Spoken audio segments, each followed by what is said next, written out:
தொடர்ந்து தமிழக வெற்றி கழகத்தின் உறுதிமொழி ஏற்பு. அனைவரும் எழுந்து நின்று நெஞ்சில் கை வைத்து நம்முடைய கழகத்தின் உறுதிமொழியை ஏற்போம்.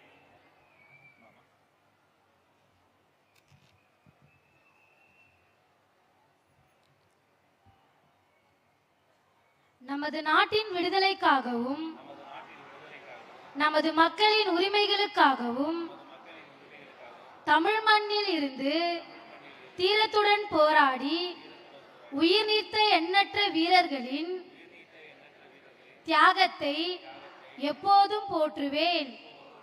தமது அன்னை தமிழ் மொழியை காக்க உயிர் தியாகம் செய்த மொழிப்போர் தியாகிகளின் இலக்கை நிறைவேற்றும் வகையில் தொடர்ந்து பாடுபடுவேன். இந்திய அரசியலமைப்பு சட்டத்தின் மீதும் இறையாண்மை மீதும் நம்பிக்கை வைத்து அனைவருடன் ஒற்றுமை, சகோதரத்துவம், மத நல்லிணக்கம், சமத்துவம் ஆகியவற்றை பேணி காக்கின்ற பொறுப்புள்ள தனி மனிதராக செயல்படுவேன். மக்களாட்சி, மத சார்பின்மை, சமூக நீதி பாதையில் பயணித்து என்றும் மக்கள் நல சேவகராக கடமையாற்றுவேன் என உறுதியளிக்கிறேன். சாதி, மதம், பாலினம், பிறந்த இடம் ஆகியவற்றின் பெயரிலுள்ள வேற்றுமைகளை களைந்து மக்களிடையே விழிப்புணர்வை ஏற்படுத்தி அனைவருக்கும் சம வாய்ப்பு, சம உரிமை கிடைக்க பாடுபடுவேன். பிறப்புக்கும் எல்லா உயிருக்கும் என்ற சமத்துவ கொள்கையை கடைபிடிப்பேன் என்று உளமாற உறுதி கூறுகிறேன். கல்பனா அவர்களுக்கு நன்றி. அனைவரும் அமரலாம்.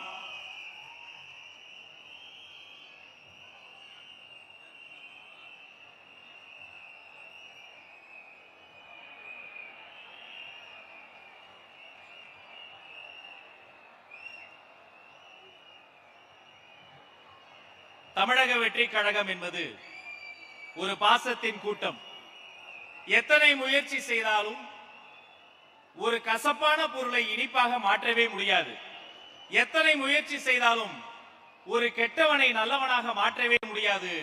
நாம் மாற்ற வேண்டியது அவர்களின் ஆட்சியையே மாற்ற வேண்டும். அதை தான் செய்ய போகிறோம். ஒருங்கிணைந்த சென்னை மாவட்டத்தினுடைய செயல் வீரர்கள் ஆலோசனை கூட்டத்திற்கு வருகை தந்திருக்கக்கூடிய அத்துணை நட்சத்திரங்களையும் ஒரு அரங்கம் நிறைந்த கரவொலி தந்து வருக வருக வருக என வரவேற்கிறோம். நமது கட்சியின் ஆணி வேறு மாவட்ட செயலாளர் என்ற அந்த மா மனிதர்கள் தான். அவர்களினுடைய உழைப்பு இல்லை என்றால் இந்த கட்சியினுடைய வேறே இல்லை. முதலில் நம்முடைய பாசத்திற்குரிய அண்ணன் சென்னை தெற்கு வடக்கு மாவட்ட கழக செயலாளர் டி நகர் அப்புடு அண்ணா அவர்கள் இதோ உங்கள் முன்னால் சில வார்த்தைகள் பேசுவார்.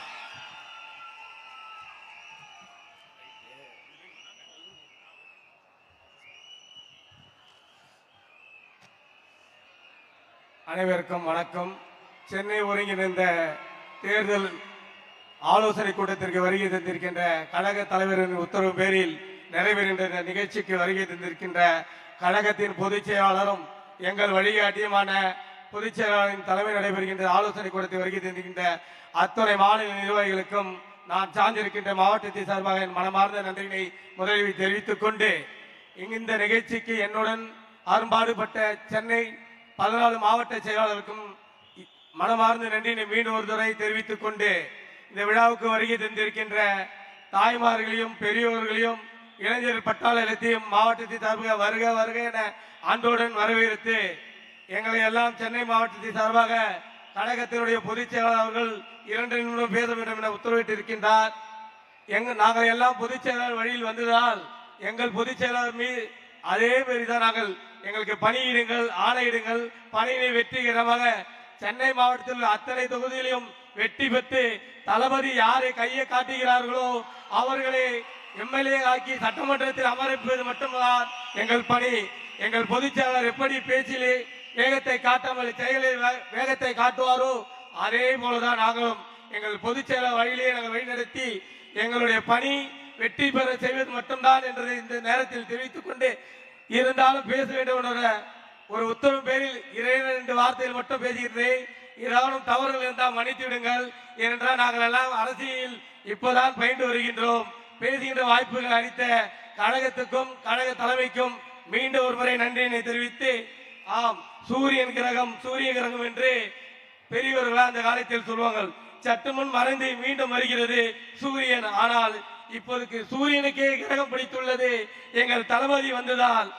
ஆனால் இனி உதிக்க போவதில்லை அந்த சூரியன் என்று நாங்கள் எல்லோரும் நம்பிக்கொண்டிருக்கிறோம். ஜாதியால் ஆவண கொலையும் மதுவால் தாலை அறுத்து இங்கு இருக்கின்ற தாய்மார்கள் எத்தனையோ பேர் மது அருந்தும் தாலை அறுத்து கொண்டு இருக்கின்றார்கள்.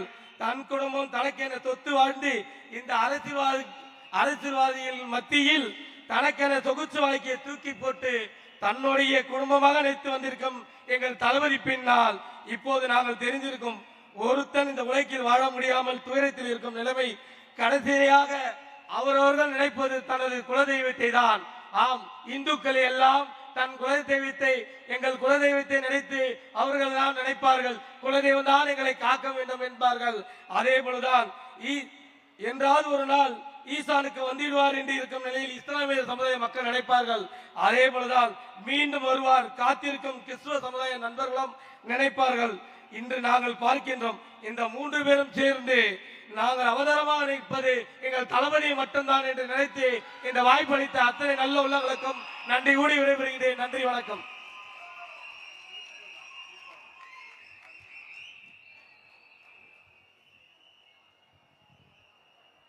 பெருமையோடு வாஞ்சையோடு கர்வத்தோடு சொல்கிறேன், ஒட்டுமொத்த தமிழ்நாட்டில் இருக்கிற அரசியல் கட்சிகளில் நூற்றுக்கணக்கான கட்சிகளில் அப்புடு அண்ணன் என்ற மாவீரனை மாற்றுத்திறனாளியை மாவட்ட செயலாளர் கொண்ட ஒரே கட்சி தமிழக வெற்றி கழகம்.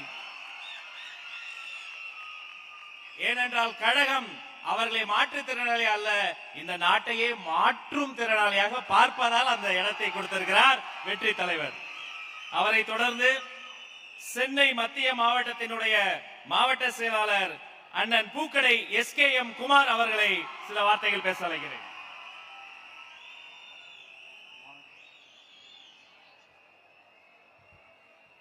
நாளைய தமிழக முதல்வர் அவர்களின் வணங்கி எங்களெல்லாம் வழிநடத்திக் கொண்டிருக்கின்ற எங்கள் மாநில பொதுச்செயலாளர்களை வணங்கி இங்கு வருகை தந்துள்ள மாநில நிர்வாக அனைவரையும் வணங்கி எனக்கு இந்த வாய்ப்பினை அளித்த மாநில பொதுச்செயலாளர்களுக்கும் நன்றி சொல்லி இங்கு வருகை தந்துள்ள இந்த செயற்குழு ஆலோசனை கூட்டத்துக்கு வருகை தந்துள்ள அனைத்து தோழர்களுக்கும் மகளிர் நிர்வாகிகளுக்கும் வருகை வரவேற்று சென்னையில் ஃபர்ஸ்ட் இவ்வளவு பேர் மேடையில் என்னை பேச வச்சு ரொம்ப சந்தோஷமா இருக்கு. உண்மையிலேயே தளபதி அவர்களுக்கும் நான் நேரத்தை நன்றியை சொல்லிக்கிறேன். தளபதி ஒரு ரசிகனாக நான் வந்தேன். அவர் கூட 30 வருஷம் உழைப்பு, இந்த உழைப்புக்கு கிடைத்த எனக்கு நீ ஒரே பாக்கியமேனா அண்ணன் ஒரே ஒரு மெசேஜ் அனுப்புவாரு, இது போல வந்து இந்த இடத்துல வந்துருப்பான்ட்டு. ஆனா அதே அப்படியே நான் ரிப்ளை பண்ணுவேமா எங்களுடைய பகுதி செயலாளர்கிட்ட கழக தோழர்கிட்ட 1 ரூபா கூட யாருக்கு நான் செலவு பண்ணல. இதுதான் தளபதி கூட்டம். அந்த கூட்டம் வருதுன்னா உண்மையிலேயே சொல்றேன், எனக்கு வரல, தளபதி அவர்களுக்கு தான். தளபதி இவ்வளவு சந்தோஷமா எங்களை ஒருங்கிணைத்ததுக்கு இந்த அரசியல் புது அரசியலா இருக்கு எங்க தளபதியோடையது. தளபதி ஃபர்ஸ்ட் நடிகரா வரப்ப பெரிய ஒரு அவருடைய விமர்சனங்கள் தாங்க முடியல. இவரெல்லாம் ஒரு முகம் நிறைய கேள்விப்பட்டிருப்பீங்க, நிறைய புக்கில் படிச்சிருப்பீங்க. அதே தான் இன்னைக்கு நடக்குது. பெரிய உச்சத்துக்கு வந்தார் அந்த நடிகராகி. இன்று இதே அரசியலுக்கு எவ்வளவு விமர்சனங்கள் வருது தளபதி மேல, எப்படி இவரெல்லாம் ஒரு ஒருங்கிணைந்து இதெல்லாம் அரவணைச்சு எப்படி கொண்டு போறாங்கன்ட்டு. அப்படி கிடையாது. விமர்சனம் பண்ணாதான் தளபதி மேல வளர்ந்துட்டு வர்றாரு. அவர் தான் எங்க தளபதி. நாளைய முதல்வராக உறுதி என்று சொல்லி தளபதி அவர்கள் யார கையை காட்டுறாரோ எங்க தொகுதியில கண்டிப்பாக கடமைப்பட்டு கோட்டைக்கு அனுப்பும் என்று சொல்லி விடைபெறுகிறேன். நன்றி, வணக்கம். அண்ணன் அவர்களுக்கு நன்றி. அவரை தொடர்ந்து சென்னை தெற்கு மாவட்ட கழக மாவட்ட செயலாளர் அன்பு அண்ணன் கேவி விஜய் தாமு அவர்களை வருக வருக என வரவேற்கிறேன்.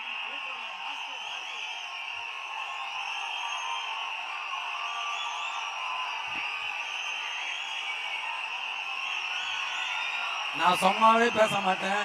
நீங்க இப்படி கத்துறீங்க, முன்னாடி பேச்சு வர, தயவு செஞ்சு கொஞ்சம் அமைதியா இருங்க.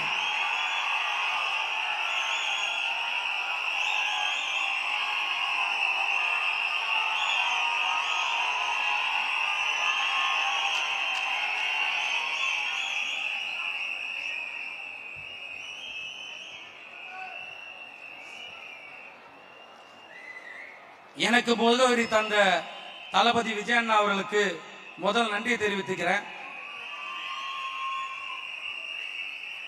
என்னை நல்வழிப்படுத்தும் கழக பொதுச்செயலாளர் அண்ணன் அவர்களுக்கும் நன்றி தெரிவிச்சிருக்கிறேன்.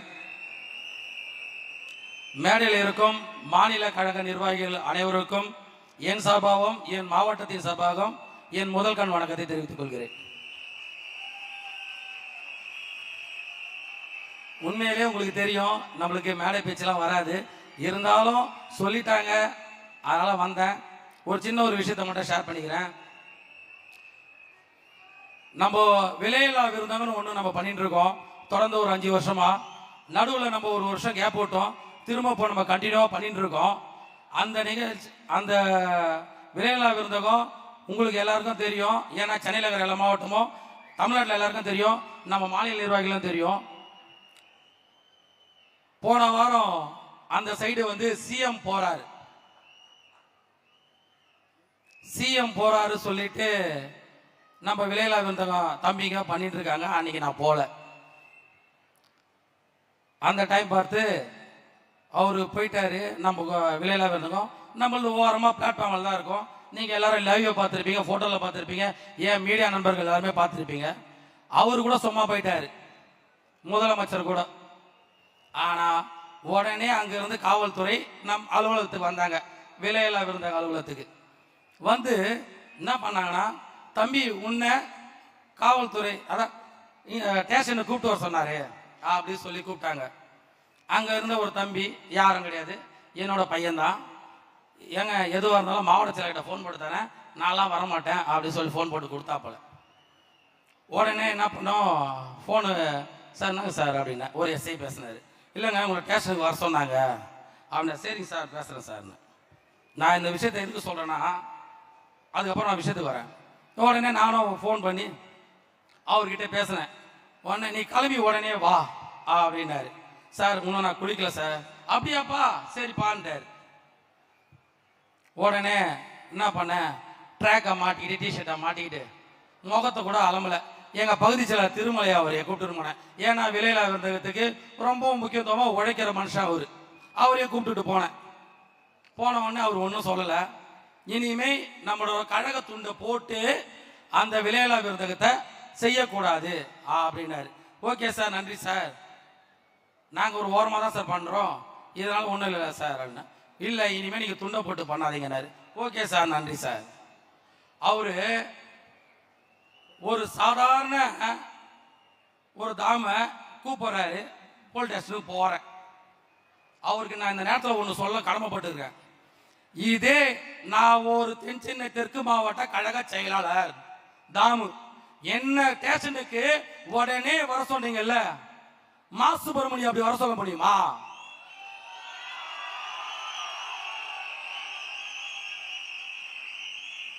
சொல்லுங்க. நீங்க கூப்பிட்டோன்னே வந்துட்டேன், நீங்க பயந்து நினைச்சிருப்பீங்க. நான் அதுக்கெல்லாம் இல்ல, வேறுக்கனே என் பாஸ்போர்ட் எல்லாம் முளைக்கிட்டீங்க. நான் மலேசியாவுக்கு ஆடியோ லான்ச்சுக்கு போன பாஸ்போர்ட்டே முடக்கினீங்க. நான் கம்பெனி இருந்தேன். நான் பெருசா ஏதோ கேஸ் வாங்கின மாதிரி அப்படின்னு நினைச்சேன்.